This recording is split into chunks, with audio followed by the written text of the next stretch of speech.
2002 সালে সবশেষ বিশ্বকাপের সোনালী ট্রফি উঁচিয়ে ধরেছিল ব্রাজিল। 23 বছর ধরে আর স্বপ্নের ট্রফি যায়নি বিশ্বকাপ ইতিহাসে সবচেয়ে বেশি শিরোপাজয়ীদের ঘরে। 2022 সালে মরুর বুকে হেক্সা শিরোপা জয়ের মিশনে এসে সেই কোয়ার্টার ফাইনাল থেকেই বিদায় নেয় সেলেসাওরা। এবারও প্রতিপক্ষ ছিল সেই ইউরোপের কোনো দেশ। দীর্ঘদিন ধরে সাফল্যের দেখা না পাওয়া ব্রাজিল এরপর থেকেই তাদের চিরচেনা কৌশল থেকে বেরিয়ে আসতে লড়াই করছে।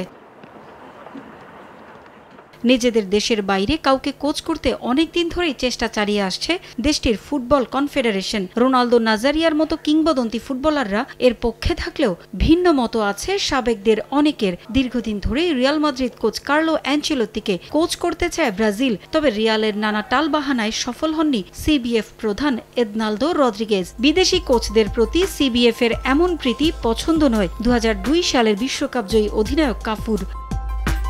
অ্যানচেলোত্তির কোচিংয়ে ভরসা রাখলেও আপাতত স্থানীয় কোচের সমাধান দেখছেন কিংবদন্তি এই সেন্টার ব্যাক।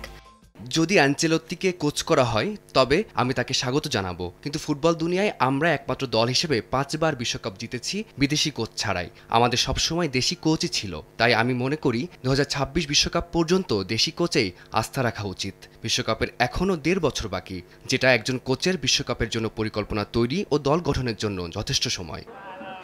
2026 নয় বরং 2030 বিশ্বকাপের জন্য লম্বা সময় হাতে নিয়ে বিদেশি কোচ নিয়োগ দেয়া যেতে পারে বলেও মনে করেন কাফু। বিদেশি কোচের পক্ষে না থাকলেও কিংবদন্তি এই সেন্টার ব্যাকের প্রশংসা করেছেন তিনি। কাফু জানান, ইন্টার মিলানে খেলার সময় বাবা বন্ধুর মতো পাশে থেকে সমর্থন জুগিয়েছেন অ্যানচেলোত্তি। তার মতো কোচকে নিয়োগ দিলে ব্রাজিলের জন্যও ভালো হবে, তবে এই মুহূর্তে দেশীয়দের কাঁধেই দায়িত্ব দেয়া হোক সেলেসাওদের, এমনটাই চান কাফু।